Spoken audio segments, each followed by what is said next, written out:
True life is not fellowship, it's discipleship, it's not living, it's life, it's not religion, it's kingdom.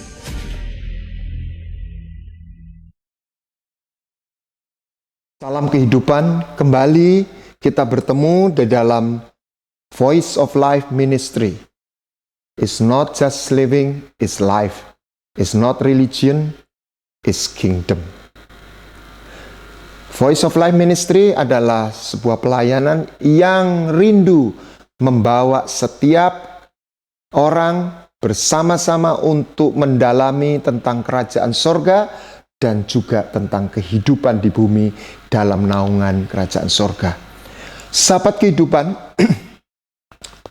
apabila kita mengamati, merenungkan jejak dan apa yang disampaikan oleh Tuhan Yesus, Kristus membawa sesuatu yang revolusioner, bukan sekedar sesuatu yang lebih baik, tetapi sesuatu yang revolusioner, yang membuat ahli Taurat itu marah. Seorang rabi muda, dia membawa satu sebutan kepada Allah yang disembah oleh bangsa Israel, Adonai. Nama yang dia perkenalkan adalah Yud-He-Wah-He. Nama yang begitu sakral. Tetapi Kristus memanggil Yud-He-Wah-He. Allah itu adalah Bapa. Kita tahu dalam doa Bapa kami, Bapa kami yang ada di sorga. Apa arti dan makna di balik itu?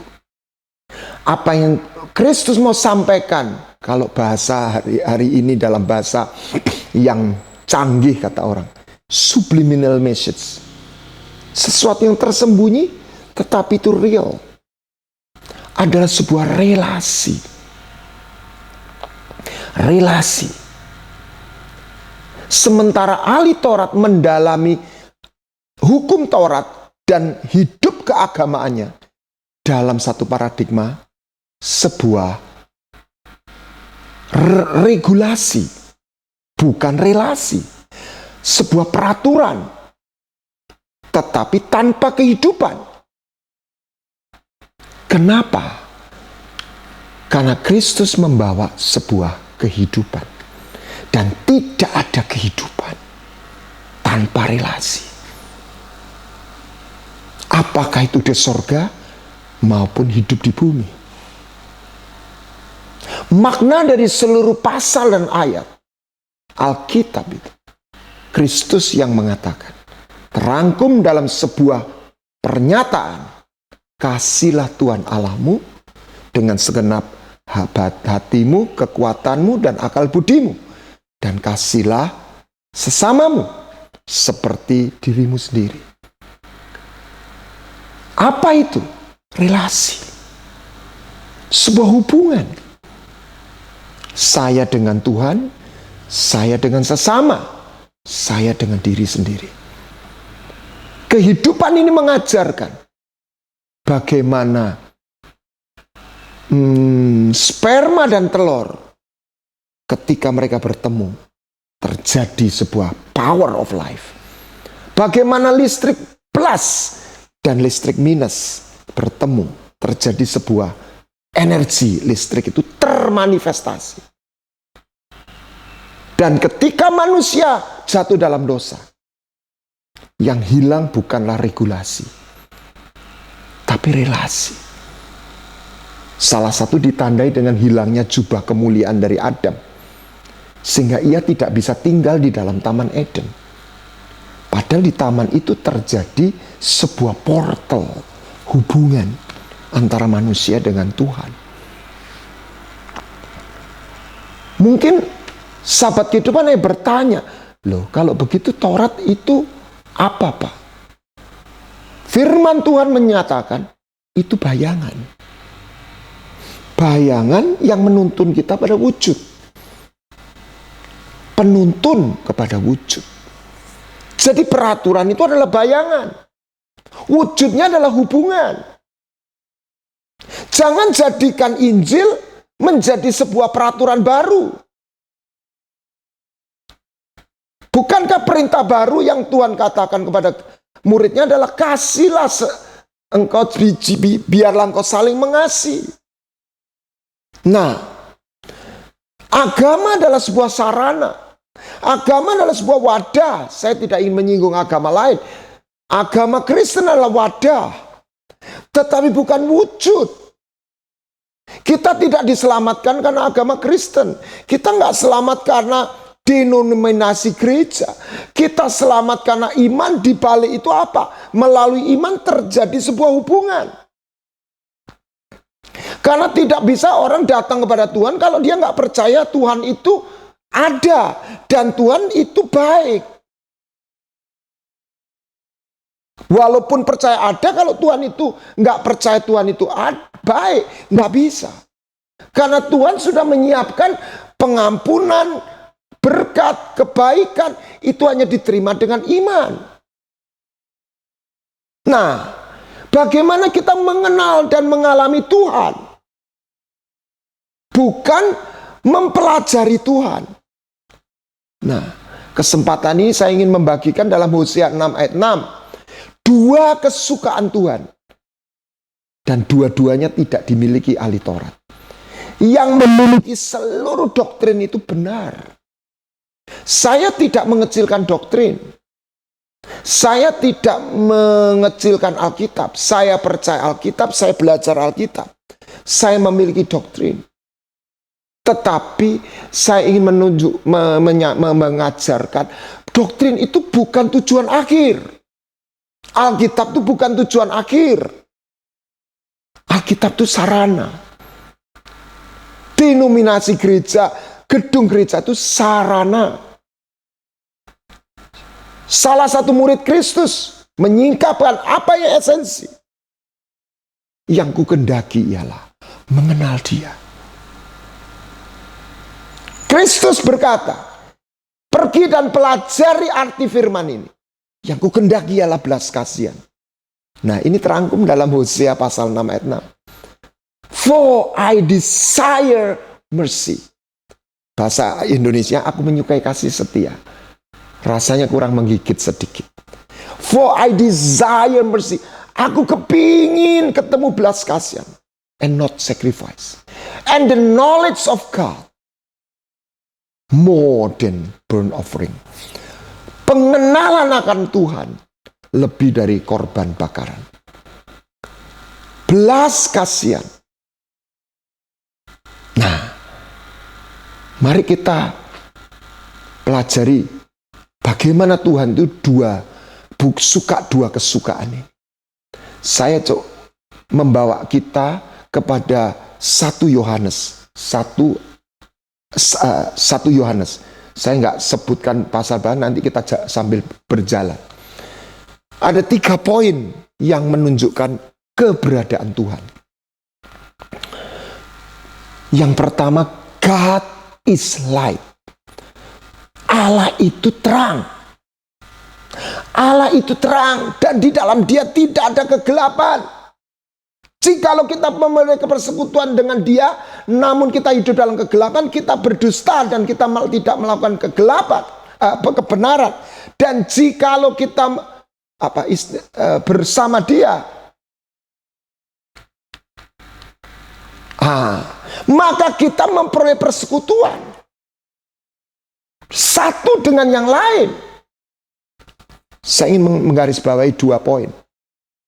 Yang pertama, Tuhan itu terang, benar.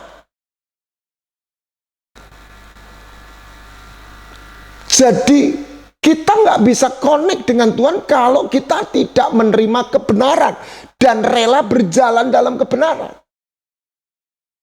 Saya bahasakan dengan bahasa sehari-hari. Dia punya chemistry. Amos 3 ayat 3. Berjalankah 2 orang kalau nggak sepakat? Kalau kesukaannya nggak sama. Ingat, Tuhan itu mengasihi semua orang. Tapi Tuhan nggak bisa berjalan sama semua orang. Tuhan nggak bisa jadian sama semua orang. Wahyu 3, 4-5. Di Sardis ada beberapa orang yang tidak mencemarkan pakaiannya. Mereka akan berjalan dengan aku dalam pakaian putih. Nah, harus ada jubah kebenaran.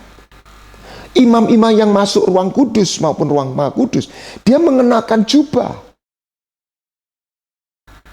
Jadi Tuhan itu kasih, tapi Tuhan tidak bisa meniadakan kebenarannya.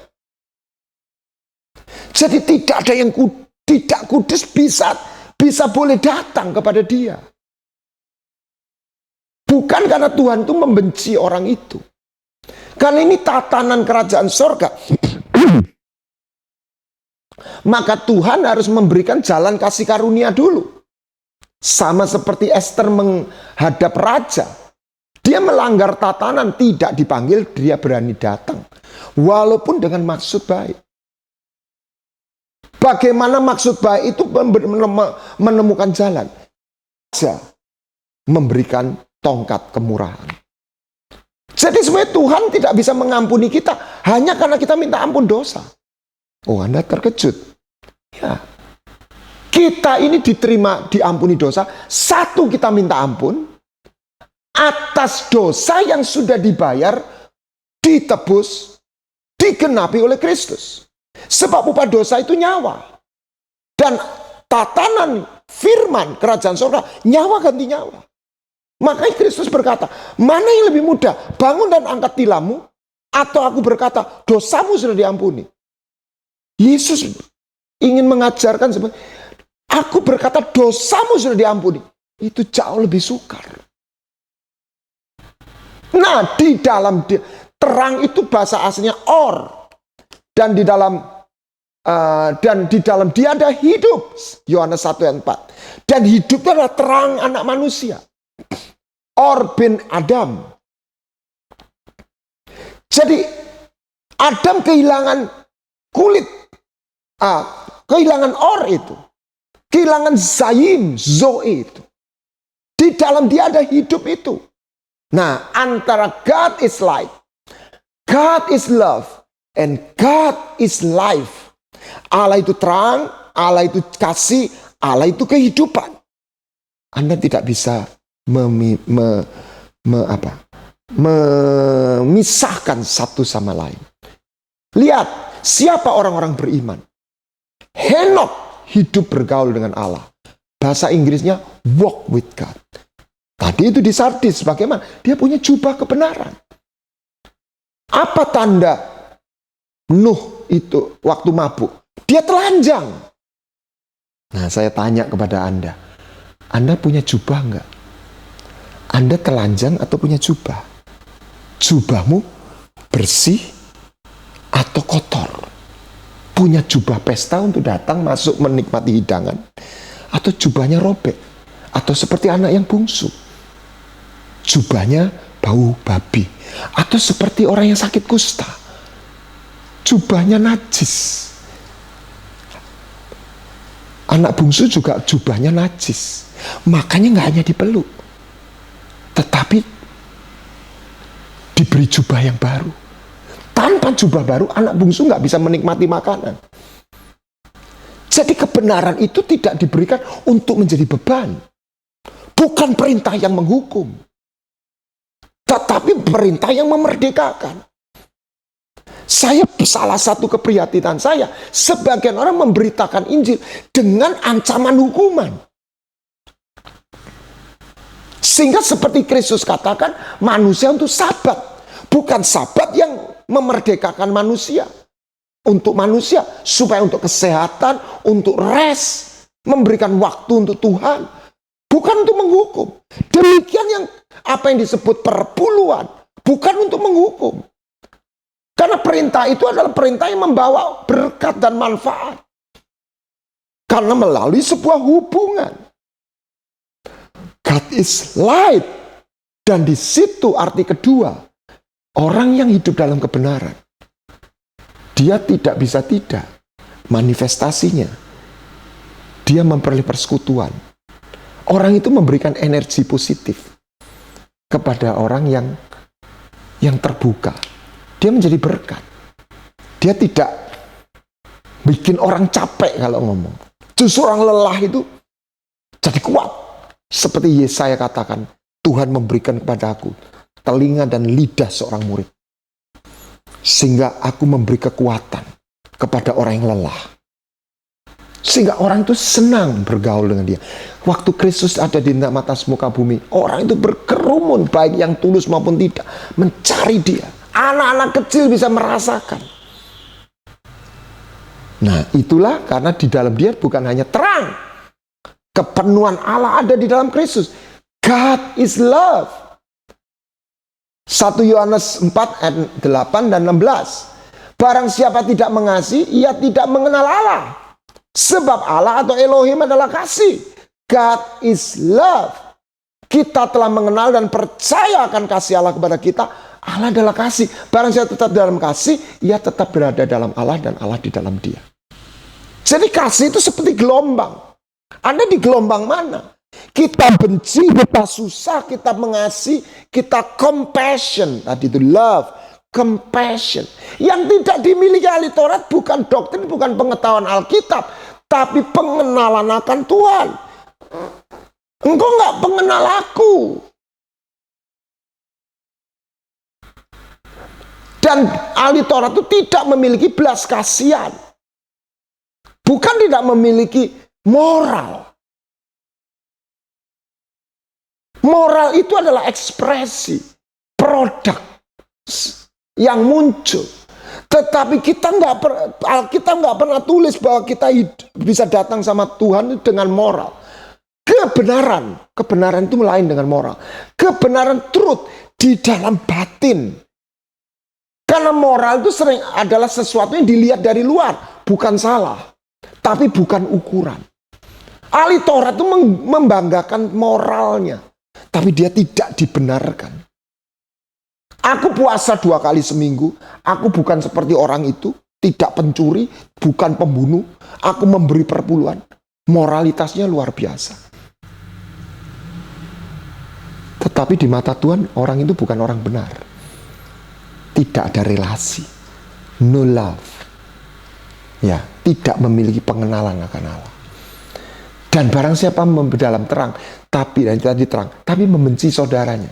Di dalam gelap. Jadi light without love. No life. Light minus love tidak sama dengan life. Kebenaran tanpa dipisahkan dengan kasih tidak ada kehidupan. Orang terjebak. Itu yang saya katakan deception. Dusta. Dan saya betul-betul miris dengan orang yang menekuni agama. Dengan orang yang terlibat dalam pelayanan. Saya berkata begini, secara formal, saya adalah rohaniwan. Saya adalah orang yang terlibat di dalam pelayanan. Tapi saya tahu, saya mengerti dari firman Tuhan. Saya tidak pernah bisa datang kepada Tuhan dengan mengandalkan semuanya itu. Kebenarannya adalah dari Dia.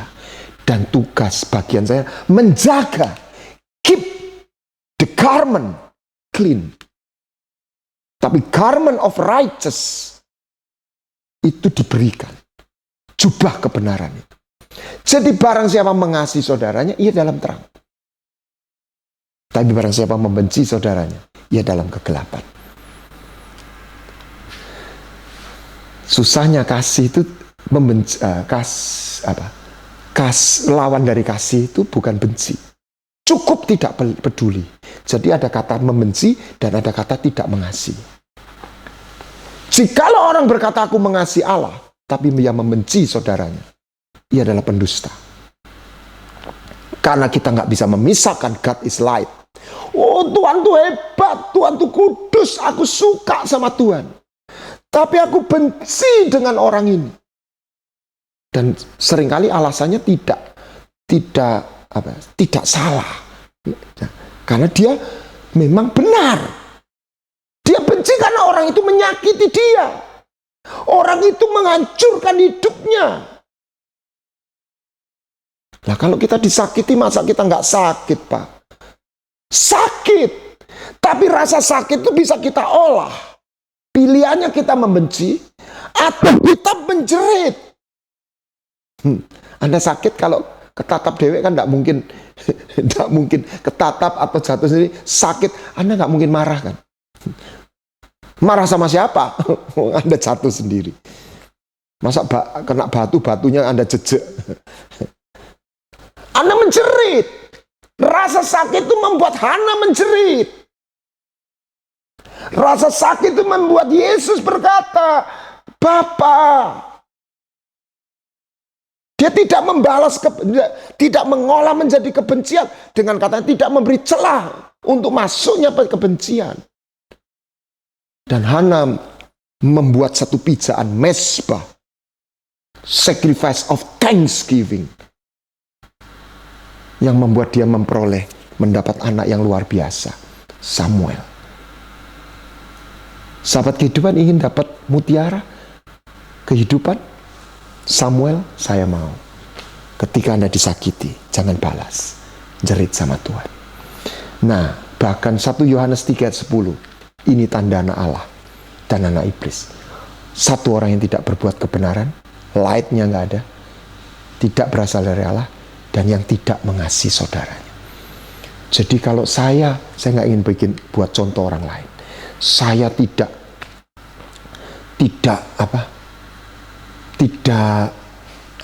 saya balik. Saya melayani dengan giat. Saya sungguh-sungguh sama Tuhan. Tetapi saya menyimpan kebencian. Saya tidak mau membebaskan pengampunan. Atau saya menutup tangan, mata, hati saya kepada orang yang berteriak pada saya. Minta tolong. Saya melakukan permainan kosong. Saya sadar benar. Tentu saja kedagingan kita tidak rela untuk melakukan itu. Kadang-kadang ada orang minta tolong. Aduh, saya sendiri masih butuh. Iya kan? Tapi Tuhan bilang, ulurkan tangan. Lewat itu, kita menjadi sesama bagi mereka. Light minus love, no life. Di dalam Ulangan pasal 23 ayat 7, janganlah engkau menganggap keji orang Edom, sebab ia saudaramu. Janganlah engkau menganggap keji orang Mesir, sebab engkau dahulu adalah orang asing di negerinya. Ini di atasnya orang-orang yang tidak bisa masuk bait suci. Ini bicara tentang kebenaran orang yang anak haram, keturunan Moab, secara alegoris ya, hukum Taurat. Yang buah pelirnya hancur, yang tangannya besar sebelah, tidak bisa. Ini bicara tentang tatanan kebenaran. Tapi ditutup ayat 7. Jangan kau menganggap keji orang Edom. Edom itu siapa? Keturunan Esau. Siapa? Saudara koko yang jahat. Sahabat kehidupan, kalau saat ini firman itu disampaikan, Anda punya saudara yang jahat kepada Anda. Dan sudah menyakiti engkau, bahkan melukai engkau. Firman Tuhan berkata, jangan kau menganggap dia itu musuh iblis. Bahkan Yusuf sadar, dia menaungi saudaranya yang sudah jelas-jelas, nyata-nyata menjual dia. Justru dia diberkati untuk itu. Siapa Mesir? Pemimpin. Tapi jahat. Menjadikan orang Israel budak. Tapi Tuhan katakan, jangan kau menganggap keji. Engkau pernah nitip hidup di situ. Kalau di antara Anda ada yang sakit hati kepada majikanmu atau orang tuamu, orang tua kita, dan betul-betul memang menyakitkan, lepaskan pengampunan. Yesus berkata, yang kukendaki adalah belas kasihan, bukan persembahan. Nah, Tuhan berkata, jika engkau nggak mengampuni dosa orang lain, dosamu juga nggak bisa diampuni. Bukan Tuhan pelit, ini tatanan. Dan apa yang dia tuding kepada orang Farisi ahli Taurat tentang kamu, memang aku tahu dalam hatimu engkau nggak punya kasih akan Allah. You don't have love of God. You don't have compassion. Kau gak punya belas kasihan. Kau gak punya kasih kepada Allah. Gak ada kasih Allah. Yang ada peraturan-peraturan. Bukan peraturannya salah. Tapi peraturan itu tidak memiliki kehidupan dan tidak ada kasih. Tidak ada kasih di situ, sehingga nggak ada kehidupan. Yang terakhir adalah God is life. Di dalam dia ada sayim itu, hidup. Jadi dua kesukaan Tuhan, compassion and knowledge of God, itu terangkum dalam God is light, God is love, and God is life. Yang hilang dalam hidup Adam itu kehidupan. Dalam relung hati kita yang paling dalam, kita ini nggak suka tua, kita nggak suka jadi tua, dan kita nggak suka mati, karena memang desain kita nggak mati sebenarnya. Tapi memang secara umum kita masih akan mengalami kematian, kecuali Yesus datang lebih dulu dan kita rapture. Tapi setelah itu kita akan dijanjikan kebangkitan, tubuh kemuliaan, kehidupan kekal. Jadi kata hidup kekal itu adalah kehidupan. Dan kehidupan itu tidak lepas dari pengenalan akan Allah, kebenaran dan kasih. Nggak bisa, saya hidup tanpa kita mengasihi. 1 Yohanes 5 ayat 11-12. Dan inilah kesaksian itu. Bapa telah mengaruniakan sayim itu, zoe itu kepada kita. Sehingga melalui zoe zayim itu kita menjadi satu kehidupan ilahi itu masuk. Sehingga kita boleh memanggil dia Bapa. Melalui kehidupan itu kita menerima sesuatu yang divine, ilahi, sehingga kita terhubung dengan sorga. Setelah kita menerima pengampunan itu. Jadi Yesus melalui pengampunan, tidak berhenti pengampunan. Dia memberikan zoe atau zayim itu.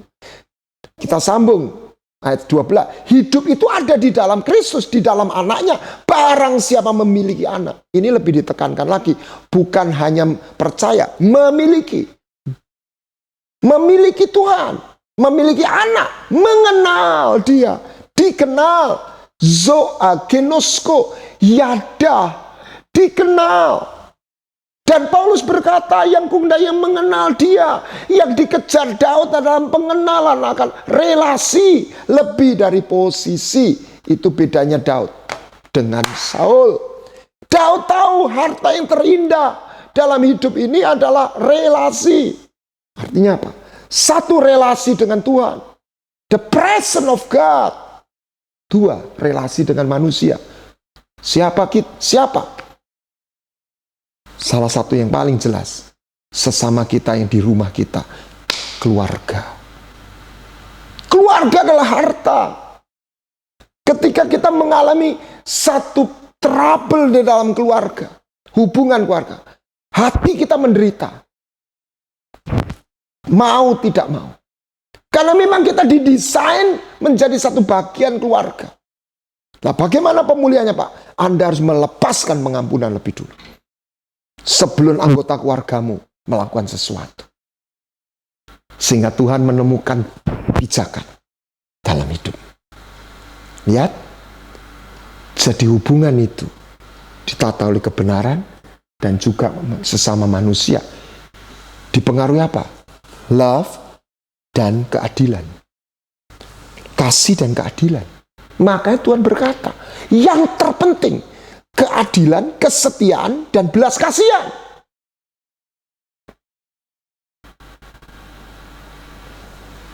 Mercy, justice, dan faithful.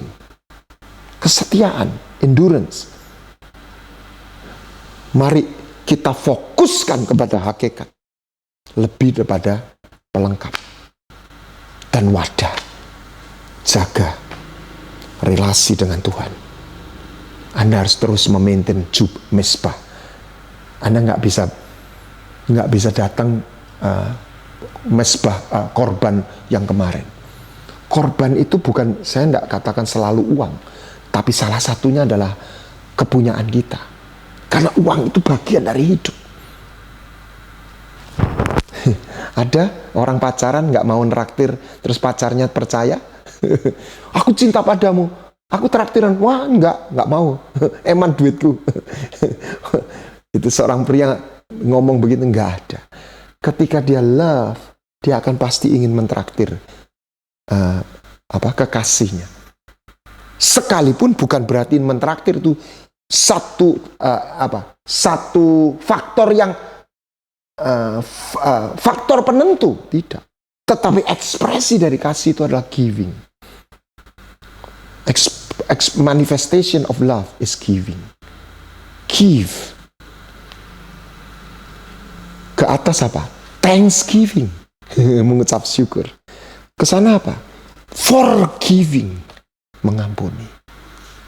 Giving and forgiving. Karena give itu membentuk relasi. Tidak ada sebuah relasi tanpa give and take. Demikian ketika Tuhan membangun relasi. Bukan kita. Dia mengasihi kita lebih dulu. Tuhan begitu passionate, begitu rindu terjadinya pemulihan relasi. Dan dia membayar mahal melalui kematian anaknya. Bukan berhenti di pengampunan, relasi. Sebab ketika Adam jatuh dalam dosa, kata pertama yang dia ucapkan, dan buat saya itu kata yang menggema dari zaman ke zaman. Di manakah kau? I miss you. I love you so much. I miss you. Tapi Tuhan punya tatanan. Tidak bisa orang berdosa itu tiba-tiba terhubung dengan dia. Harus ada pendamaian. Harus ada pengampunan. Dan di situ Tuhan memberikan, setelah diampuni, memberikan jubah. Light or itu. Kehidupan itu. Dan di situ dia boleh masuk. Menikmati makanan. Roti di rumah Bapa. Blessing. Kebaikannya. Dan dia belajar. Kita diminta untuk juga mengalirkan kasih itu kepada yang lain. Kita nggak bisa nyogok Tuhan dengan korban, sementara kita nggak pernah mau mengasihi orang lain. Cannot. Saya sadar benar. Ukuran saya, perkenanan saya itu dengan kalau Tuhan berkenan, bukan jabatan pendeta saya, bukan aktivitas saya, bahkan khotbah saya, ketaatan saya. Apakah saya bersedia berela berjalan di jalannya? Bukan hanya tahu jalannya, rela. Artinya meninggalkan yang di belakang. Apakah saya punya kasih, love of God? Apa saya punya belas kasihan? Manusia tidak bisa menilai, tapi Tuhan menilai. Oleh sebab itu, saya tidak berani memuji diri saya sendiri. Tapi saya merendahkan diri tiap kali. Dan ketika saya datang dengan apa adanya dan menyadari hal ini, saya merasakan hadiratnya, kasihnya, kesetiaannya, kebaikannya, berkatnya. Dan saya percaya itu juga berlaku untuk Anda, sahabat kehidupan. Orang-orang yang dikasih oleh Bapa melalui Kristus dan oleh Roh Kudus, dimeteraikan oleh Roh Kudus. Tuhan Yesus memberkati. Salam kehidupan. Mari kita berdoa. Bapa yang baik, buat kami rindu menyukakan hati-Mu. Buat kami memiliki hati seperti orang Samaria yang baik hati. Seperti Engkau Kristus, berjalan dengan hati yang penuh belas kasihan. Tapi juga memiliki pengenalan akan Engkau. Bersedia hidup dalam kebenaran, rela untuk mengasihi dan mengampuni, sehingga kami menemukan kehidupan sayim itu bukan agama, bukan religion, tapi kehidupan. Kerajaan sorga terbuka, portal terbuka, kebaikan Tuhan mengalir atas setiap sahabat kehidupan yang mendengarkan firman kebenaran ini di dalam hati mereka, dalam telinga mereka. Di dalam nama Yesus Kristus. Karena sorga itu bukan non jauh di sana. Satu dimensi kehadiran dia. Dengan segala kebaikan, kelimpahan, pengampunan, dan pendamaian. Kiranya boleh kita alami. Hari demi hari. Bahkan selama-lamanya. Di dalam nama Yesus Kristus. Kiranya berkat Bapa melalui Putra oleh Roh Kudus. Turun atas kita semua. Amin. Tuhan Yesus memberkati.